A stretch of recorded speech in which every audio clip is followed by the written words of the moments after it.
रूस के दारुल हुकूमत मॉस्को में होने वाले खुदकुश धमाके के अंदर क्या अफगानिस्तान की सरजमीन एक बार फिर से इस्तेमाल हुई है और रशिया यूक्रेन जंग को 24 फरवरी 2026 को 4 साल मुकम्मल हो गए। तज्जिया ये दिया जा रहा है कि रूस वो अपने अहदाफ हासिल नहीं कर सका। इन दोनों खबरों के बारे में बात करनी है। अस्सलाम वालेकुम। आज तारीख है 25 फरवरी 2026 और मैं हूं रजा अब्बास। आपसे दरख्वास्त के वीडियो को लाइक और चैनल को सब्सक्राइब जरूर कीजिएगा। 24 फरवरी 2026 को जब रशिया और यूक्रेन की जंग को 4 साल मुकम्मल हुए, उसी दौरान रूस के दारुल हुकूमत मॉस्को के एक रेलवे स्टेशन के करीब जो है वो खुदकुश धमाका होता है। रूस के इदारे जो हैं वो तहकीकात करते हैं, मजीद छानबीन करते हैं कि यह हमला कैसे हुआ है, किस नौयत का हुआ है और सबसे बढ़कर ये कि किसने किया है, कौन इसके अंदर मुलविस हो सकता है। रूस के जब तहकीकाती इदारे तमाम तर चीज़ों के हवाले से तहकीकात कर रहे थे तो उन्हें यह बात मालूम होती है कि एक 22 साल लड़का है। पहले उसके बारे में ये शुबा जाहिर किया गया कि वो अफगानिस्तान जो रशिया का शहरी है वो नहीं हो सकता, मुमकिन है कि वो अफगानिस्तान का शहरी हो। और कुछ ओपन इंटर सोर्स अकाउंट के अंदर इसके ऊपर काफ़ी ज़्यादा बातें भी की जाती रही कि ये जिसने हमला किया है ये अफगानिस्तान की सरजमीन से यहाँ पर गया है। इससे पहले भी आपको पता है कि मॉस्को के अंदर एक कंसर्ट के अंदर धमाका हुआ था और उसके भी जो कनेक्शन है वो अफगानिस्तान की सरजमीन से ही जाकर मिले थे। इस बार भी ऐसी जो बातें हैं वो की जाने लगी, लेकिन रूस के जब तहकीकाती इदारों की तरफ से मुकम्मल तौर के ऊपर जब छानबीन की गई तो मामला यहाँ तक पहुंचा कि ये रूस का ही इलाका है, उदमुरत के नाम से इसको कहा जाता है। यहाँ का रहने वाला ये जवान था, यानी ये रूसी का शहरी था। और ये जो रशिया का जो इलाका है, आप इसको ये कह सकते हैं कि ये एक बैकवर्ड एरियाज़ है। यहाँ के जो लोग हैं इनके वो लिविंग स्टाइल नहीं है या इनके पास वो वसाइल नहीं है जैसे रशिया के दीगर लोगों के पास होते हैं या जो मरकज़ी शहरों के अंदर रहते हैं उनके पास होते हैं। इस इलाके के बारे में कहा यह जाता है कि ज़्यादातर मुस्लिम मेजोरिटी इलाका है और यहाँ पर जिस तरह हालात हैं, लोगों के पास रोज़गार नहीं है, लोगों के पास वसाइल नहीं है, तो बहुत मुश्किल के साथ ये अपना जो गुजर बसर है ये करते हैं। रूस के तहकीकाती इदारे ये समझते हैं कि यहाँ पर चूंकि एक गुर्बत वाला फैक्टर है तो इन्हें अपने मजमूम मकासद के लिए इस्तेमाल भी किया जाता है। और ज़्यादा जो ताने बाने जाकर मिल रहे हैं ये उसी बदनाम ज़माना जो तंजीम है ISIS उसके हवाले से मिल रहे हैं। और रशियन इदारे ये समझते हैं कि अफगानिस्तान ही की सरजमीन से तमाम तर चीज़ों की मनसूबाबंदी की गई है, क्योंकि इससे ठीक 1 या 2 दिन पहले आपको पता है कि रशिया की तरफ से एक बड़ी तफसील के साथ रिपोर्ट जारी की गई थी जिसके अंदर ये बताया गया था अफगानिस्तान के अंदर कितनी तंजीमें या कितने जंगजू जो हैं वो एक्टिव हैं और मुख्तलिफ मुसल्लह जत्थी तंजीमों के ऊपर उनके साथ ये मिलकर काम भी कर रहे हैं। और काबुल की तरफ से इसके ऊपर रशिया के साथ एहतजाज भी रिकॉर्ड करवाया गया था कि आपने जो नंबर्स बताएं ये हकीकत के ऊपर मबनी नहीं है। लेकिन अलबत्ता ये एक 22 साल जवान है जो उदमुर जमहूरिया से ताल्लुक़ रखता है और ये 22 फरवरी को सेंट पीटर्सबर्ग से ट्रेन के ज़रिए मॉस्को पहुंचा था। और रूस का ये कहना है कि हमलावर को ऑनलाइन भर्ती किया गया और धमाका मुमकिन तौर पर रिमोट से किया गया है, यानी इसके साथ जो बारूदी मवाद है या जो जैकेट है वो उसको बांधी की थी, लेकिन कंट्रोल इसके हाथ में नहीं था। कंट्रोल इसको कोई और कर रहा था, रिमोट के ज़रिए कर रहा था। और जैसे ही ये अपनी जगह के ऊपर पहुंचा और वहाँ पर जो रिमोट के ज़रिए ब्लास्ट कर दिया जाता है जो बारूदी मवाद होता है, तो रशिया के तहकीकाती इदारे इस जगह तक तो पहुंच चुके हैं और इस शख्स की भी शनाख्त हो चुकी है। मजीद भी जो तहकीकात हैं वो की जा रही हैं और शुबा ये जाहिर किया जा रहा है कि अफगानिस्तान के सरजमीन में जो पिनपने वाली तंजीम है बदनाम ज़माना आलमी सतह की परबैन तंजीम दाइश खुरासान अफगानिस्तान चैप्टर, ये उन्हीं की जो कार्रवाई है वो हो सकती है, क्योंकि उनकी रशिया के साथ एक इख्तलाफ की, एक दुश्मनी की तवील तारीख है।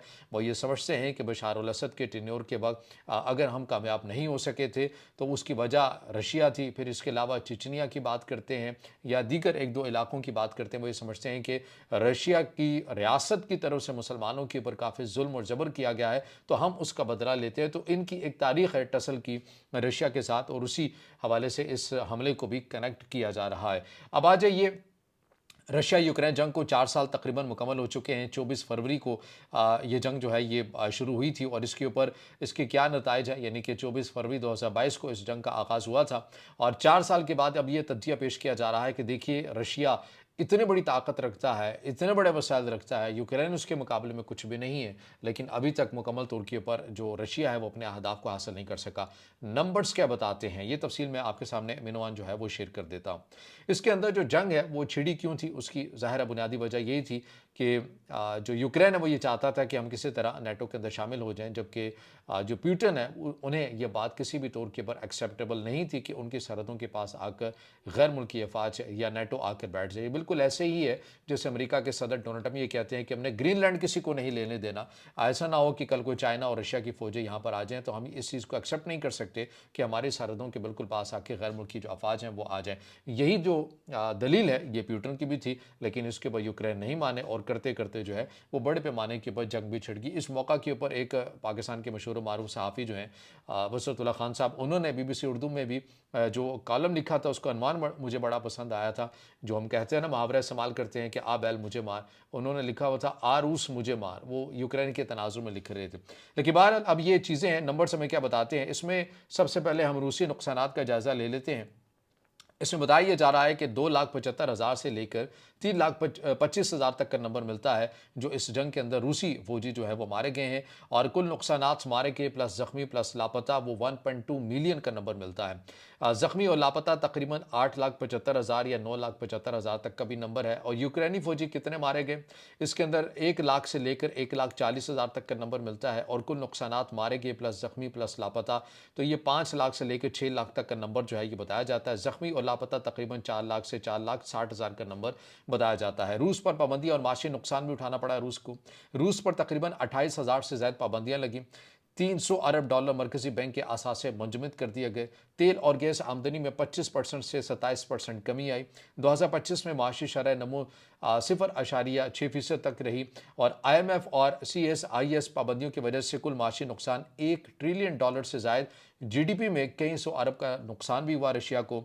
اور روس کی وار اکانومی کے باوجود انفلیشن، مزدور قلت اور پیداوار میں کمی ہوئی۔ 2026 میں جو گروتھ کی شرح تھی وہ 0.8% تک رہی۔ یوکرین کے معاشی نقصان کی بات کر لیتے ہیں۔ اس کے اندر KSC انسٹیٹیوٹ کے مطابق 2026 کے آخر تک $1.7 ٹریلین آمدنی کا نقصان ہوا یوکرین کو، اور ویلیو ایڈس کی اگر بات کی جائے تو 0.6 ٹریلین یہ بنتا ہے۔ اور پھر RDNA 5 اس رپورٹ کے مطابق براہ راست نقصان $195 ارب کا ہوا یوکرین کو، اور 10 سال میں بحالی کا تخمینہ $588 ارب رکھا گیا۔ اور تجارت، صنعت اور زراعت میں سب سے زیادہ نقصان ہوا، روزانہ جنگ کا اوسطاً خرچ $172 ملین ہوا۔ یوکرین کی معیشت 2021 کے مقابلے میں 20% سکڑ چکی ہے، انفراسٹرکچر اس کا مکمل طور پر تباہ ہو چکا۔ اور پھر اس کے علاوہ موجودہ صورتحال جو بتاتی ہے کہ روس تقریباً 20% یوکرین کے علاقوں کے اوپر قابض ہو چکا ہے، اور مزید بھی جو اس کی پیش قدمی ہے رشیا کی وہ جاری ساری ہے، اور جنگ 5ویں سال میں بھی داخل ہو چکی ہے۔ دونوں فریقین کو بھاری نقصان ہم کی کوئی فوری امید ہمیں نظر نہیں آتی ہے۔ اس میں ایک چیز میں یہ بھی کہوں گا کہ ابھی تک تقریباً یہ 5ویں سال کے اندر یہ جنگ داخل ہو چکی ہے، یا یہ صورتحال داخل ہو چکی ہے رشیا یوکرین کی، اس کے باوجود بھی رشیا کی طرف سے ابھی تک یوکرین کے اس معاملے کو فل سکیل وار کا درجہ نہیں دیا گیا۔ ابھی بھی رشیا اپنی ملٹری اصطلاح کے اندر اس کو ایک فوجی آپریشن ہی کے طور پر لیتا ہے، اور رشیا نے اپنے جو وسائل ہیں تقریباً 10 سے 12% لگائے ہیں، یا پھر زیادہ سے زیادہ 15% لگائے ہیں۔ ابھی تک مکمل آرمی یا اس کے پورے وسائل رشیا نے یوکرین کے اوپر استعمال نہیں کیے ہیں۔ یہ نمبرز جو ہیں بتائے، ظاہر ہے یہ جو نمبرز میں نے آپ کے سامنے رکھے ہیں اس میں کوئی اونچ نیچ بھی ہو سکتی ہے، ایک محتاط اندازے کے مطابق میں نے آپ کے سامنے نمبر رکھے ہیں۔ تو بہرحال وہ اپڈیٹس ہیں، چیزیں جو آپ کے سامنے رکھی ہیں۔ اب اس سے جڑا آپ کا کوئی سوال ہو یا رائے ہو تو ضرور کمنٹ میں ظاہر خیال کیجیے گا، ویڈیو کو لائک کیجیے گا، دوستوں کے ساتھ شیئر کیجیے گا، اور اس چینل کو زیادہ سے زیادہ سبسکرائب بھی